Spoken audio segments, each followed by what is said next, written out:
Assalamualaikum warahmatullahi wabarakatuh. Alhamdulillah hari ini jumpa kembali kita di Anur Channel ya. Bagi kali ini kita akan mengupas tuntas hikmah hari kita berkorban. Karena sebentar lagi kita berada di momen Idul Adha 1445 Hijrah. Dan saat ini masih bersama Gus Aulia.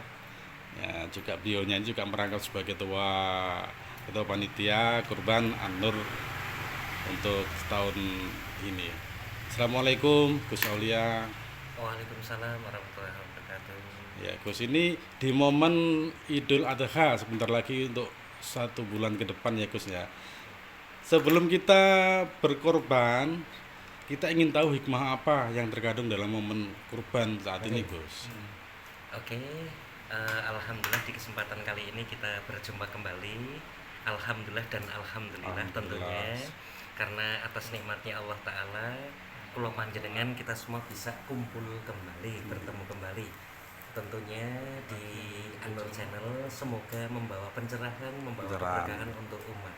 Amin, amin, Tentunya alhamdulillah. sesuai dengan pertanyaan yang ditanyakan, hikmah apa sih yang kita peroleh kalau kita melaksanakan kurban?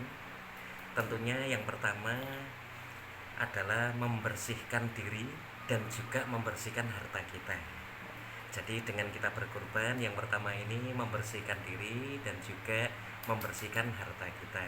Kemudian yang kedua tentunya juga apalagi hikmah yang diperoleh, tentunya juga bisa menolong sesama sebagai bukti cinta kasih sayang kita Iya. kepada sesama. Kepedulian sosial nih Gus ya. Betul. Jadi sesama yang mungkin selama ini tidak merasakan ketemu daging, sehingga dengan adanya momentum Idul Adha sering disebut dengan hari raya kurban. Dengan adanya kurban tadi, hikmahnya adalah bisa bermanfaat untuk sesama. Nyenengke jamaah Betul, kulaan seneng ya iya. Gus ya. Betul.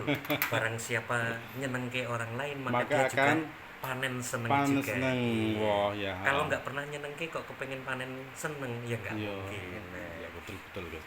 Nah, itu yang kedua. Kemudian yang ketiganya, apalagi hikmahnya dengan kita berkurban ini? Tentunya tiada lain adalah menambah keimanan dan juga sekaligus bukti keimanan kepada Allah Ta'ala. Iya, bukti cinta kepada Allah ya Gus. Iya, karena sudah banyak dicontohkan dari nabi-nabi sebelum dengan seperti itu. Artinya kita ini dikasih gambaran dengan berkurban oleh Nabiullah sinten, Nabiullah Ismail ya, saat itu ya, yang sebagai percontohannya. Akan tetapi di sini kita kurbannya bisa dengan unta, sapi atau kambing sesuai dengan kemampuan kita, karena kita kebanyakan di Indonesia ini yang terbanyak adalah kalau tidak sapi ya minimal kambing. Dan nanti di akhirat gimana Gus? Bayangannya kalau kita sudah berkorban 1 kali, 2 kali begitu. Ih, Sebenarnya besok bagaimana di akhirat itu? Kalau memang menurut ada jenengan? ada yang berpendapat bahwa dengan kita berkorban paling tidak nantinya kita punya tunggangan di akhirat sana, gambarannya begitu. Sebenarnya ini sudah kita ulas di awal. Yang pertama, hikmah utama itu apa? Hikmahnya adalah mensucikan diri dan juga mensucikan harta kita ya. Artinya di sini mensucikan diri dengan kita berkorban ya, apalagi betul-betul diniati kurban karena Allah Ta'ala, otomatis diri kita ini bila mana ada kekurangan-kekurangannya, dengan kita sodakoh kurban ini tadi, ini akan membawa kemanfaatan yang luar biasa. Seandainya kita punya kekeliruan, karena ini daging ini didistribusikan kepada orang banyak orang yang senang, akhirnya mendoakan kepada kita gitu, sebagai jalan seperti itu. Jalan apa? Jalan pertolongannya Allah, karena banyak nyenengke orang, akhirnya kita dibalas disenengke Allah baik di dunia maupun nanti di akhiratnya. Nah, seperti Iya Gus, itu. kalau kita berkorban ini apa itu mencerminkan kita itu ikhlas ya Gus ya untuk harus iya. nggih. Karena ikhlas itu dapat memberatkan timbangan amal kelak di Betul Ya, sekali Lers, yang disampaikan betul. Memang harus seperti itu nih. ya kita ikhlas untuk berkorban ya, dan dengan berkorban ya itu tadi lah, memberatkan amal di akhirat kelak. Nanti betul nambah timbangannya di akhirat Ya, kelak. Tentunya sebenarnya banyak sekali hikmah-hikmahnya, tapi di sini kita ngulas satu persatu. Seperti halnya yang kedua tadi, dalam rangka apa?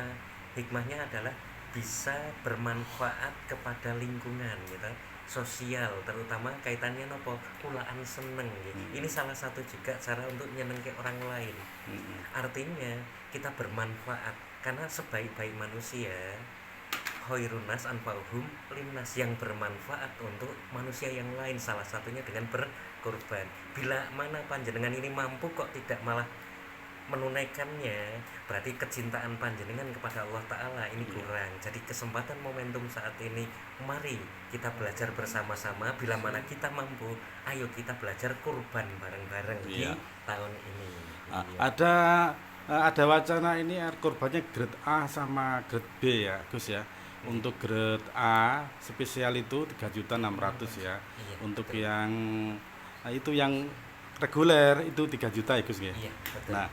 Nah di sini kenapa kok harus ada grade A? Karena apa, nanti kalau di akhirat itu tuh tunggangan sapinya gemuk enak Gus. Iya. Tujuannya sebenarnya kita nggak membeda-bedakan. Gitu ya. Akan tetapi masa sih yang berkemampuan lebih kok kepinginnya sama dengan yang biasa-biasa saja. Ya. Wong namanya kita makan saja gitu. Nasi goreng katakanlah gitu. Ada yang kepingin nasi goreng yang spesial gitu. Ya. Itu mengupgrade keikhlasan ya Gus ya. Iya, betul, Iya, betul. iya. Insya Sejauh Allah, mana ikhlasnya? Jadi betul sekali, kalau kita kok mampunya di menu yang spesial, masa yang standar-standar. Kalau mampu di yang super, yang istimewa, kenapa tidak? Gitu. Iya. Ayo, jadi wujudkan bersama-sama, tidak menutup kemungkinan yang standar-standar biasa pun sangat kita perbolehkan, monggo gitu. Tapi yang panjenengan mampu untuk yang spesial, kenapa tidak? Ayo kita belajar juga mencari yang spesial. Iya. Nah, seperti itu. Mengulang yang tahun yang lalu Gus ya, ada Ya. 7 sapi yang gemuk-gemuk ya Gus ya. Oke. Alhamdulillah. Dan mudah-mudahan untuk tahun ini kita bisa dapat sapi yang kayak gitu ya Gus ya. Amin, Yang harapannya sama gemuk-gemuk ya. seperti itu. Dan karena untuk tahun ini pun alhamdulillah dari kita tim kurban di tahun 2024 ini sudah ditembusi oleh pihak penyedia sapi. Oh, Ini iya. sudah disediakan malahan. Iya. Jadi untuk kita karena sudah berlangganan, di sana pun sudah disediakan sesuai nanti harga yang dibutuhkan. Iya. Oke. Dan jangan khawatir, nanti kita carikan sapi yang harga yang terbaik Gus ya. Betul. Harga yang terbaik sehingga nanti dapat sapi yang gemuk-gemuk. Amin. Gitu ya. Iya. Oke. Ada lagi Yus yang ingin disampaikan ini sebagai ketua panitia kurban ini? Nggih. Utamanya begini, di situ perintahnya sangat jelas nggih. Fasoli lirobika wanhar nggih. Jadi setelah menunaikan sholat nggih, akan terasa lebih lengkap kalau kita lengkapi dengan berkorban. Karena nggih, itu gambarannya adalah setelah kita hubungan dengan Allah, jangan lupa hubungan kepada sesama ini tadi. Oke, baik. Jadi setelah hablum minallah melalui sholatnya, jangan lupa hablum minannas. Minannas, hubungan- Minannasnya ini mari kita bersama-sama wujudkan dengan melaksanakan kurban. Dan seharusnya kalau panjenengan sami, kita semua ini bila mana mampu, tahun inilah, kalau bisa tahun ini, kenapa harus menunggu tahun Iya, depan? apa ya engko lek nunggu kan yo. Ya kalau kita masih Iya, usianya masih. sampai Nah, besok. gitu, masih saya gitu. Mumpung di tahun ini kita masih dikasih kesempatan Iya. hidup, Mumpung ayo gunakan masih dengan sebaik ada mungkin. waktu ya Gus ya. Nggih. Karena kita nggak tahu loh Gus, nanti waktu 1 hari ke depan, mungkin 1 bulan ke depan, kita nggak tahu ya, namanya Betul, manusia betul. ya. Iya, Sopo sing betul. dhisik. Iya, betul. Oke. Cukup ya Gus ya, demikianlah Oke, untuk bincang-bincang bersama Gus Alia hikmah kurban untuk tahun ini. Demikian, wassalamualaikum warahmatullahi wabarakatuh. Waalaikumsalam warahmatullahi wabarakatuh.